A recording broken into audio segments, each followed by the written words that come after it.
Hello, everyone, and welcome to SAFC Fan TV Extra Time. We're back. We've had a lovely international break. Mike, how's your break been? It's been interesting. Yeah. I went to have a lovely weekend away, and it was ruined by destructive KFC that didn't agree with anything inside of me. So, yeah, that's how my week. And then Sunday, I don't even think happened. I think I slept it entirely. But, as Philly would say, we're still top of the league. Yeah, as you nearly pulled your headset off your ears for the audio listeners. Yeah, still top of the league. He'll start that on, well, I suppose, can he do it on Sunday? It depends. If we win, he can do it on Sunday. I was about to say it's the game before, but it's Sunday at 3, isn't it, against Hull? Is it 3? I think so. I think it's 3 o'clock on Sunday. It's not a special one, I don't think. I think it's probably on the red button on Sky, so they've probably moved it for that. Yeah. It's TV and streaming. It's on Sky Sports Football. There you go. But it's also on SAFC Fan TV for your live commentary. Exactly. And that'll be you or Philly doing it out of thought, because I'm away for this one. But we know the rule now. You've got to keep it to a singular person so that we don't lose. Because when it was Philly and Emma for Preston away, we lost. When it was me and you for Watford away, we've lost. Philly, I suppose, lost to Plymouth on his own, but we don't count that one. That one doesn't count there. I'll say Colin counts as a second person. No, we definitely won't be naming Labrie streaky, would we? We're not really on any sort of streak at the moment. It's been like loss, win, draw. All right?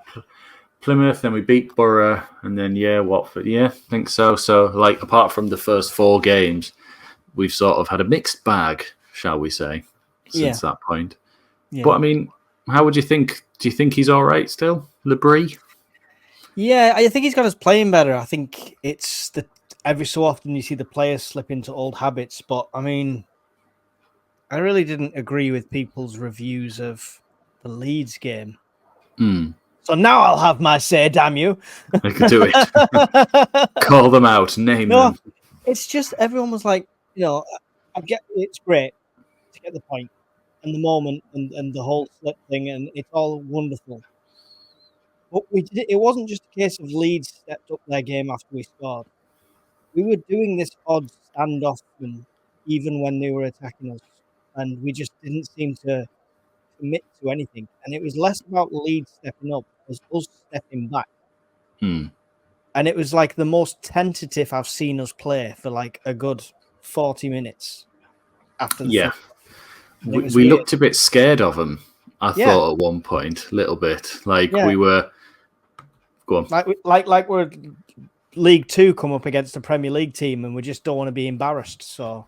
Yeah, I mean, I think I was one of the ones that said I thought that Leeds are probably the best team we've played so far this season, just in terms of quality, and they were able to score at the Stadium of Light, so that easily puts them up there because no one else has managed that so far. But it was, and I thought they controlled us. You know what Derby were like for that first 10-15 minutes where they just penned us in, and it was like, what's going on here? Yeah. Leeds just seemed to do that for most of the game, and then when we upped our game in the second half, they caught us on the counter, and then we're perfectly happy to just be like, right, we'll just frustrate you now. Like you're gonna have to chase us. Yeah, it was odd. It was different, but I expected it. Like after that first goal went in, I expected a goal glut after that. I think I predicted something. You predicted 3-2, so you weren't far off. It wasn't far off, but and one of theirs shouldn't have counted, right? Is that the right game?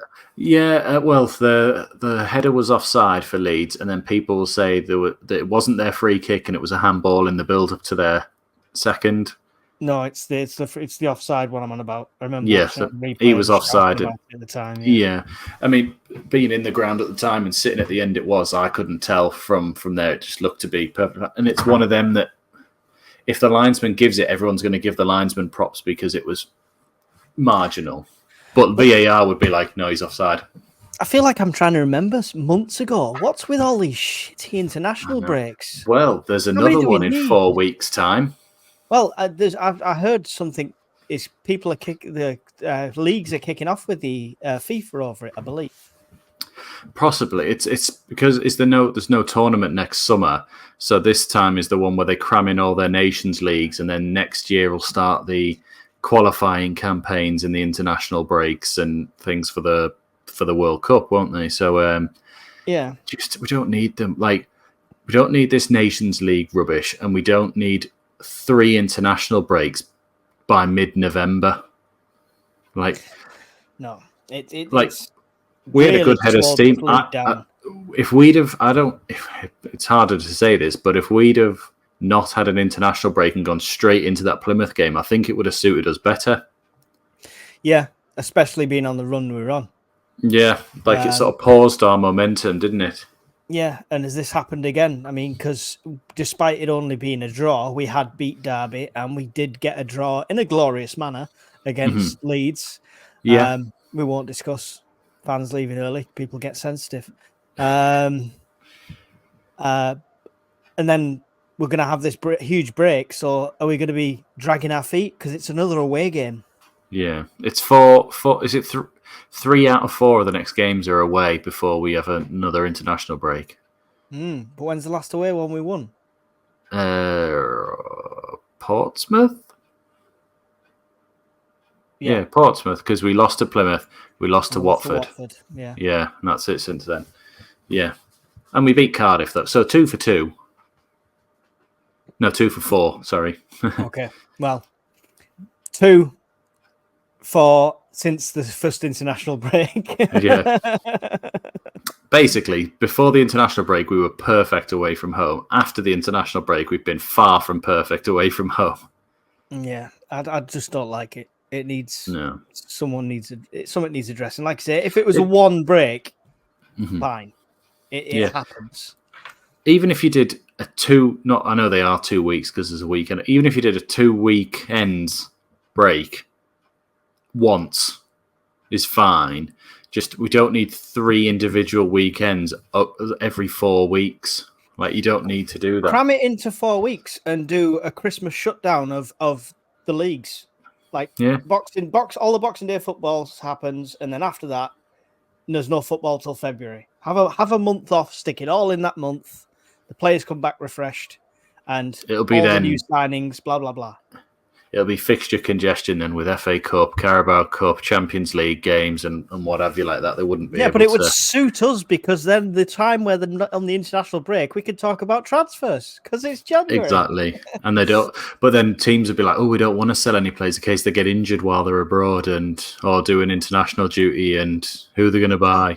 How dare they not consider mediocre wannabe sports journalists? It's like when they in their basements recording on YouTube. How dare they not?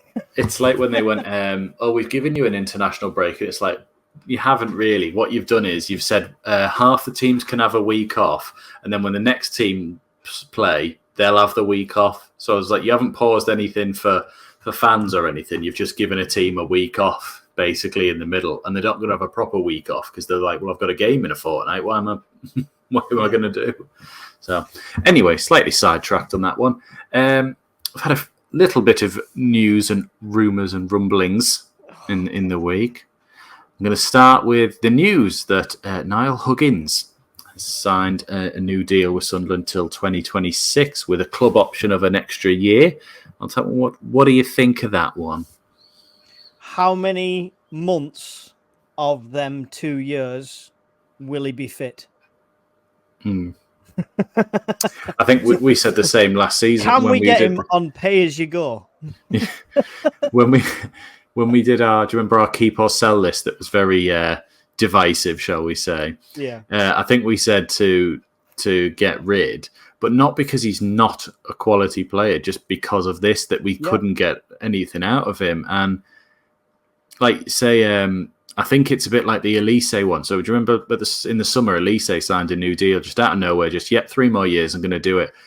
I think his one's an injury one as well, where he's clearly gone, well, I'm not going to go anywhere else because no one's going to want me with this record. But if I stay here, at least I can maybe get paid. Maybe either increase my game time and get a better reputation, or exactly paid for sitting on the bench.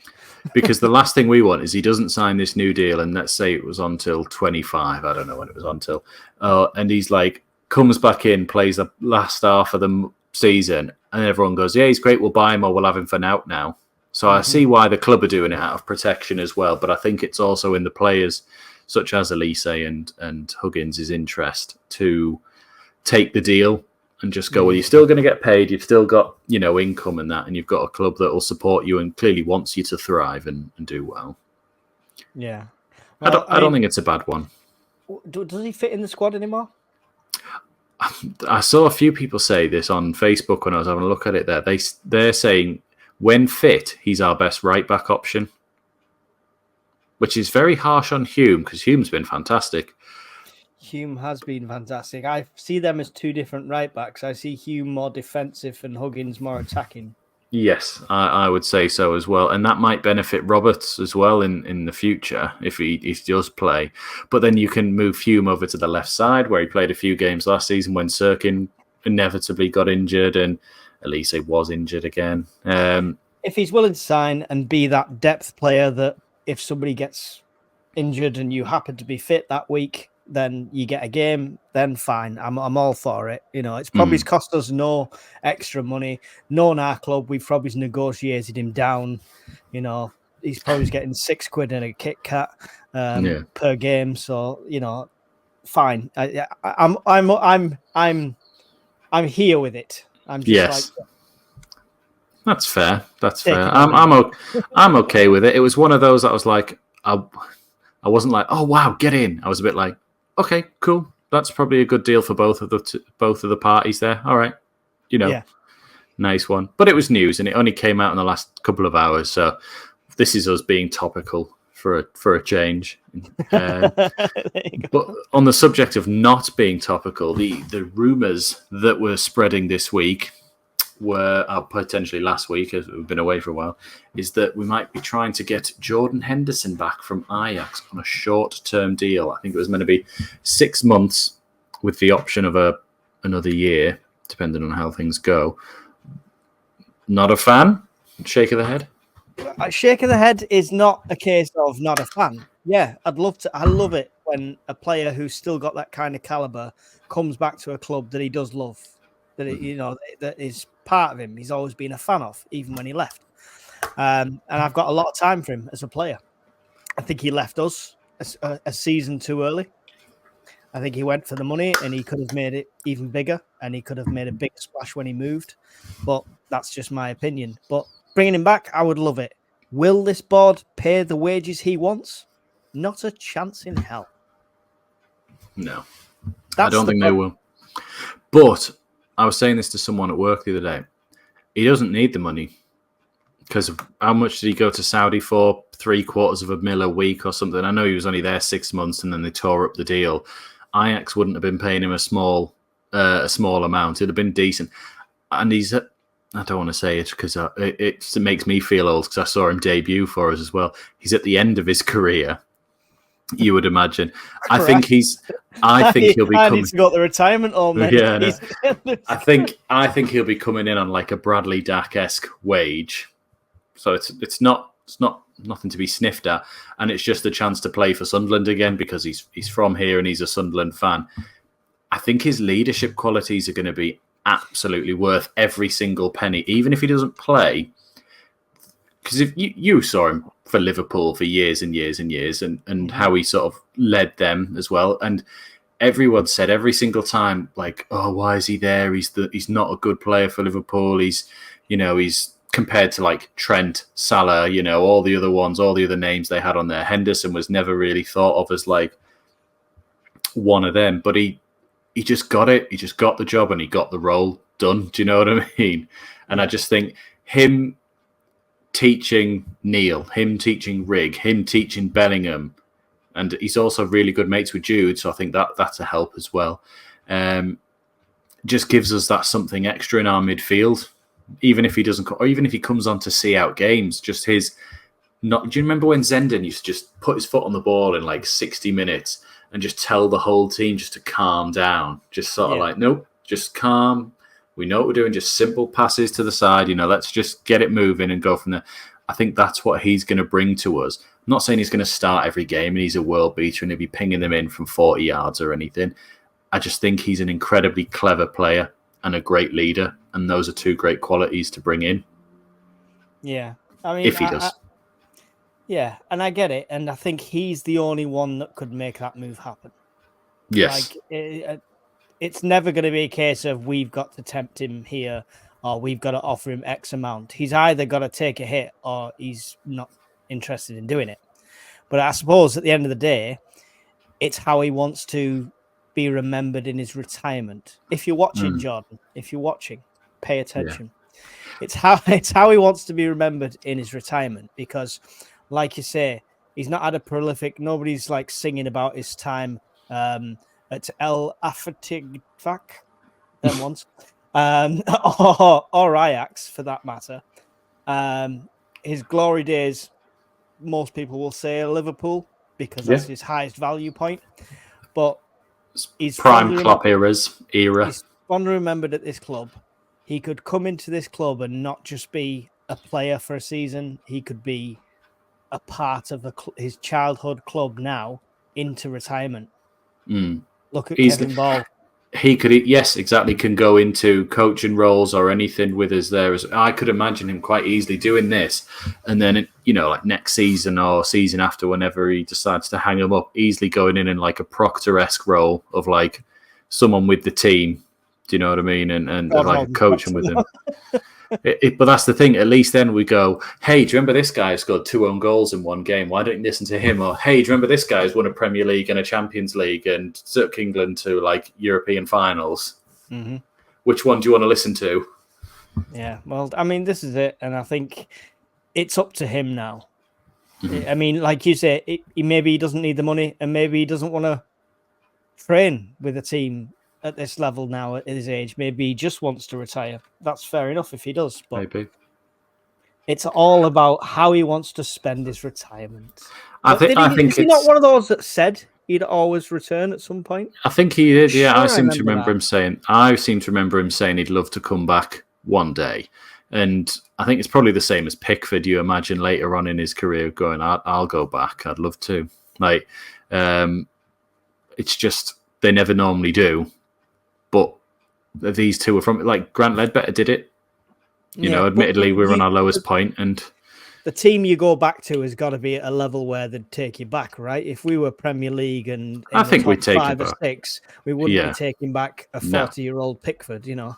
No, definitely. I think where we are and what we want to be suits Henderson's mentality, I would say, and his.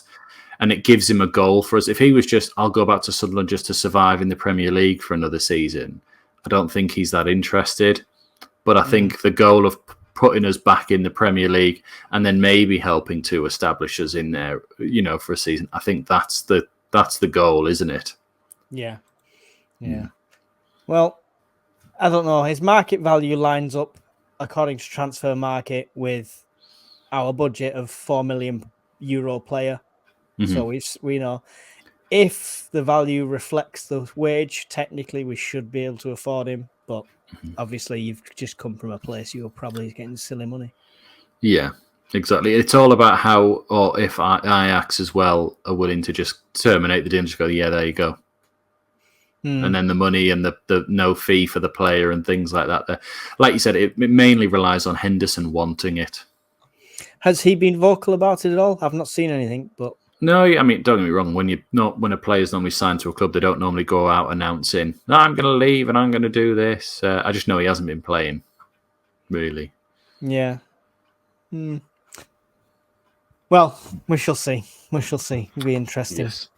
It'd be nice for him as a Sunderland fan just to put something teasing on like one day and put a little Sunderland picture, you know. Exactly, or just a picture of him, Jude, and Joe, but it'd be like, that's it. They're all coming. They're all signing this season. But then again, do you want that? Look at the Ahmad drama we went through when he put that. He took all his pictures off apart from the Sunderland one. I was like, wow, what are you doing to us? Well, if Erik ten Hag stays there, if he's still there in January, Erik ten Hag, I think we bid for him. He's not playing. He's just not playing, and it's like he's one of your best players and your brightest sparks. Why are you not playing him? Like even the Man United fans are asking for him to be playing, and he's sticking by Rashford. Hey ho. So I have to bring up, I don't know, for the ones who are watching, you might see the big RH in the top corner of your screen. And for the audio listeners, it stands for Retro Hub. Yes, Retro Hub are back sponsoring us again. Oh, good, you're facing the right way, Mike. Unlike me when I point over there, when it's over there. Retro Hub are back sponsoring us again, and they've given us some lovely gifts and a gift to give away to you fans. So I have a picture of my new desk setup. I need to send Mike's to him as well, so he'd have one. But they sent me a lovely mouse mat that Mike is elegantly modelling on his shoulders as well as he wears this season's away shirt. Honestly, quality gear right there. And the one that you fans can get your hand on is a giant, I know we're both on the picture now, Chris Rigg cushion. And I do mean it's giant. I thought, it's going to be like a little sort of square cushion. It's the size of my torso. It is bloody massive, and it is bloody lovely. Just for a comparative picture, here is the cushion on top of my mouse mat and keyboard that you would have just seen. That is... Why is your keyboard so small? I hate big chunky keyboards, so I get like proper little slimline ones. I'd be pressing 6 letters at a time on that.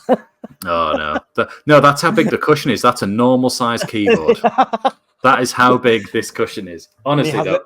He has a giant mouse just for fun. Yeah, exactly. It's fantastic stuff that he does there. They've got all sorts of phone cases, what they're called, placemats, mouse mats, anything you could think of as a Sunderland fan or even other clubs. So you can go online and go on. All the crap you need for Christmas for any Sunderland fan. Or even anyone who supports another team, you can get them some stuff as well. They've got the bruised banana if you're an Arsenal fan. Listen, we all wouldn't be here without cruel parents forcing Sunderland upon us at a young age. So you can now be that person. You could be that parent. Pass on this tradition. If you want to save a bit of money while you're doing it, if you use the code at checkout SAFC Fan TV, you can get yourself 10% off of all the goods there. The link is in the description, so please do go and check them out. They do run lots of competitions as well on Instagram, so if you go and follow them over there, you can maybe get some free stuff. Next week, we'll be doing a prize draw for our members to see who wins the Chris Rigg cushion. I hope it's me, even though I'm not in the draw. I'd like to win it because I really don't want to get rid of it. But it's packaged up in my office. Do not tempt me to just go, no, I'm keeping it. Sorry, Retro Hub. It's mine now. Conrad likes to cuddle Chris Rigg at night. See, normally I'd say it's a funny joke, but the lad's 17, man. Like, you can't be saying that. I'm 34. It's legal. It's fine. It's legal. Yeah. So, it's frowned upon. So anyway, go check him out. Links in the description. Great guy and a great bunch of gear. So go and check them out there. There you go. Hull City, Sunday, 3:00. Sunday. Super Sunday. In fact, while you're thinking of what to talk about, while you're talking about what to say about Hull, I need to know if it's... I know, made no sense, but I'm going with it anyway. I want to see if it's actual better Super Sunday than what's on in the Premier League. No, there's Liverpool-Chelsea. So the second best game of the weekend, Sunderland versus Hull on Sunday. Shut up. Nobody wants to watch Liverpool-Chelsea. It's a load of crap. I want to watch Cole Palmer. Do you know what Liverpool-Chelsea is? It's 180 minutes of VAR replays. That's what Liverpool versus Chelsea is. So if you want to watch a flowing football game, don't watch that. Yeah. Anyway. So, no changes for me. Play the even same Connolly? Play... He's got 3 in 2 games in the under-21s. I know. Have you seen them as well? They're decent. About the second one was a tap-in last night, but the other two are lovely finishes. Yeah, he's definitely a striker. But I don't want to sacrifice Isidore. I know. And you know what? We do not know how to play with 2 people up front. We just don't know how to do it. It's just not possible. So I don't know where we go from here. So you sticking with your man Wilson? If it was me, we would be doing Mike Bassett 4-4-2, and the 4 across the middle of the park would be Mundle, Bellingham, Rigg, Roberts. And then Isidore and Connolly up front. And that would be a 5-0 team. Easily. To Hull. Easily. No. No. Not a chance. No. I like it. Is Ballard fit again? I think they said he was meant to be fit after the international break, but I've not heard anything or seen any images of him in training or anything. I don't think he played for Northern Ireland during the week. I know Hume did, and I think he got player of the match in one of them because he's mint. Yeah, okay, so 4-4-2, and you drop Dan Neil for Connolly. Interesting. I would like to see Connolly given at least some minutes on Sunday. I think if Isidore does another 60 or 70, when we swapped him for Rusyn at Watford and we all went, what are you doing? I don't think you're going to get that with Connolly because he had an all right year against with Hull last season, and I think he's clearly got an eye for a goal, as we've seen so far, and a bit of a poacher when I've watched him play. So I think that would be quite a good one when we're sort of trying to hopefully drive home our win at that point. But even if we're chasing the game, I think he's a decent replacement for Isidore. But yes, I think we stick with Isidore because he's started against Watford, he scored, started against Derby, he scored. He didn't get a good showing against Leeds, I will say, but I think they kept our front three very isolated. I think I said they just kept us away from it every time. They shut down the wingers, so we had nothing to give to the middle. It's the light show. Yeah. Doing so much to the players. They're all like that. Blinded ourselves. I think it was they were tired because it was 3 games in 6 days, is what I actually thought. We're with an unchanged team. Potentially, yes. That's a very good point, But, they're athletes. Should be as Philly says, they're athletes. You can't tell me these young lads don't want to run about a pitch for a bit and do all that. Okay. But I mean, our centre's like an abundance now, right? Because I didn't even mention Brown there. Or Brownie, as Emma would say. And he scored an absolute 30-yard screamer against Leeds. This is it. I don't see Dan Neil as good enough now. I don't think he shouldn't be guaranteed a start. Bad. He's not bad. I don't. He was against Derby and Leeds. I thought he was really good. Did really well. And against Watford, to be honest, he was doing really well. It was just a stupid mistake. Let's not overestimate. He's not had a bad game for us yet. It was just a stupid mistake against Watford. No. And like I say, there's nothing against him, and he's done an absolute sterling job up to now, and he's good at what he does. But we've just developed 2 really good young players. Obviously, we half developed Bellingham, but you know what I mean? We've got these 2 really good young players who are just going leaps and bounds past him. And it's going to happen.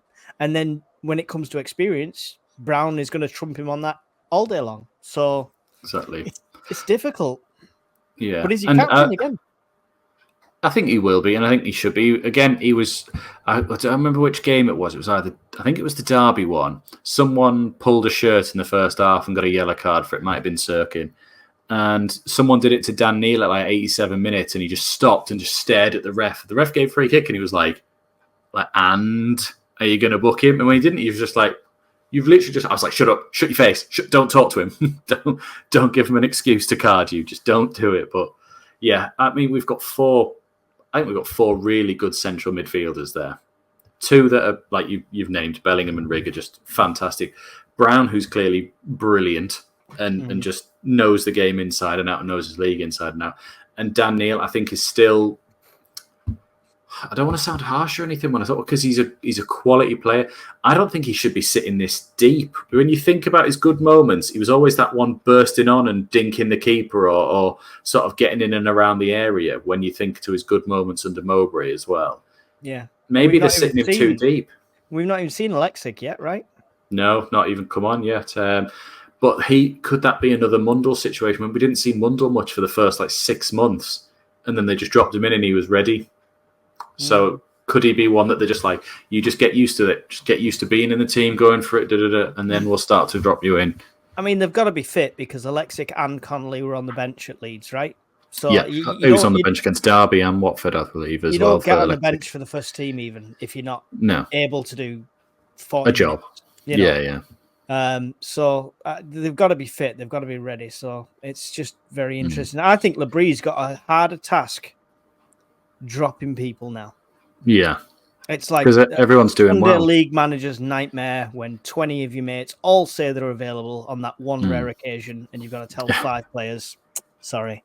Yeah. I mean, when we were saying there about players all having a good, I don't think we've had one player have a bad season for us so far. The only one you could possibly say is Pervader, and that's because he got injured.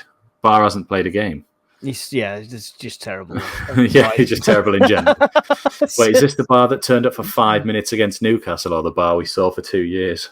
Yeah, well, I don't think we're going to count the pig sly moment for that 5 minutes. It's just, how's he not been moved on? I don't know. I think it'll come. I think especially, I think Rusin and Bar will be the next 2 out. I mean, we managed to fob €3 million off of Juventus for Hamir. I think we could easily squeeze something out of like PSG for Bar or someone like that, couldn't we? If these were on my Football Manager team and they hadn't sold them right now, I'd have unregistered from this season's squad. Just so they know where they stand, you know what I mean? Just like you're definitely not playing. want to talk to the manager? No, go away. Yeah, not today, son. Not today. Okay, I asked in the group earlier on about predictions for Hull City. You have a few seconds to think while I read them out so far. So Wayne went for Phillies 3-1. Philly went for Phillies 3-1. Jacob went for 1-0 to Sunderland. And Terry went for 2-1 to Sunderland. Emma has yet to reply. Yeah. Well, Hull not doing bad. They're not doing great. I don't know. I really don't know. I've been super optimistic with every game, and part of me thinks I need to start being sensible. Yeah, but you'll pick like 1-0 and it'll be like a 6-0 victory or something, and you'll be like, why didn't I do it? I'm gonna go 0-0. Okay. Purely because of the international break, and I'll just be glad to get a clean sheet after that. And I don't think he'll play 2 up front. But if he plays 4-4-2 and listens to me and does a Mike Bassett, we'll win 5-0. Yeah. Okay, fair enough. I think, like you say, it's going to be like a tight game. Do you remember last season? I think it was only Clark in the 88th minute nicked it for us. It was a pretty sort of level sort of game, and that was under Michael Beale for us. And I'm just scouting if they've got any ex-Sunderland players, but I've just decided it's not going to be 0-0. Okay. Why? Tell me why it's not going to be 0-0. Because there's a former Sunderland player playing for Hull. Not even that, really, technically. Okay. Mason Burstall's definitely going to score against us. Oh, God. Is he there? Is he playing as well? Well, he's on the bench for a couple of the games. God. I'm not sure if he's started or anything yet, but can you imagine? So you're going to change your score to like 1-1 now or something? No, I'll stick with the original, but I've just spotted that and just can feel that Sunderland omen glooming over. But then again, Connolly played for Hull last season, and if he plays, we could have a 1-1 between 2 former players either side. Yeah, Connolly would have a lot more to prove, I think, in that game. Yeah. So he could have, 5 goals on top of Isidor's first half, 5 goals. Yeah. 10-0? Yeah. Okay, I'll go with the original 0-0. I'm not going to go with a 10-0. No. I think we'll win 2-0. Just going to keep it fairly level. 2-0 to Sunderland. I think we'll do all right with that one. I think we'll come back. Nice little win. Keep Sheffield United at arm's length, even though they should be top of the league. But, of course, they have financial cheats. So they're not. So, just as an update, because we haven't had one of these for a while, it's the last thing we're going to talk about as well. The predictions league for the team. Stop. Mike's got something to say. Stop.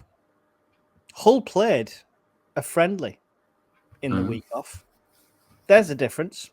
Guess who scored in the friendly? Burstow, 84 minutes. It's written in the stars, the really shitty stars. He's going to score against us. So, the predictions league that we have going on has a new person at the top of the leaderboard. Is it me? No, it's not you. Shit. You are there, second bottom, as you can clearly see. So Wayne has taken the lead now. I think he got 2 correct scores in a row, actually. I think not the Leeds one, but I think he definitely got Derby and he got Derby and Middlesbrough. I think he got nailed on. So Wayne has flown through. Jacob's flown up there as well. Emma is there. And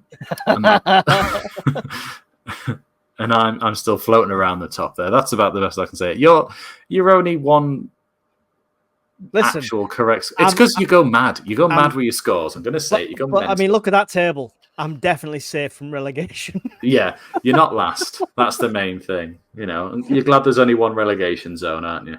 Yeah, that's it. Yeah.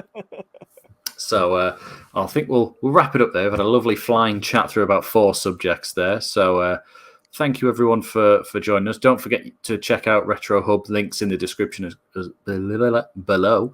Use the code SAFCFanTV for 10% off at checkout. Mike, you got anything going on this week people need to be aware of for your channel or anything like that? Not unless they're preparing for the end of the world, because that's what UK Urban Prep is all about. But my Sunderland channel's just gone quiet. I spend all the time here with you. So that's fair. I don't have one and I spend all my time here with me. So no, but seriously, I think we're really close to like benchmark subs on this channel now. Do you know what the numbers are off the top of your head? We're near 10,000, but we are, let me see, 9,770, so just under 300 away. Honestly, that's unreal, and you guys can help us to get to that 10,000 mark, which would be amazing for us. We'll throw little party poppers and stuff like that. If Terry was here, he'd do thumbs up and there'd be fireworks and all sorts going off on his screen. Just share the channel with someone. Find your best video, your favorite moment or whatever, and share it with a friend. Just get them interested as well and share the channel out there. That's all I have to say. And thanks for watching us and listening on audio things. I say the same. If you've got a friend or family member and when they've got all those like YouTube accounts, just sneak on their phone, just subscribe anyway, they'll never know. Just go and do that through every single account you can find. Even if you've got to work on, just subscribe on there as well. Just don't hit the bell for notifications because that's how the game will get given away. He's talking about Canada Gate again. Canada Gate. Yeah. The scandal of 6 devices watching us do a commentary. We'll take what we can get. Right. Well, thank you for that, Mike. Appreciate it. And we'll see you all again on Sunday. Twice on Sunday, actually. One for the live stream and one for the Sunday bunch on the evening. So take care, everyone. We'll see you then.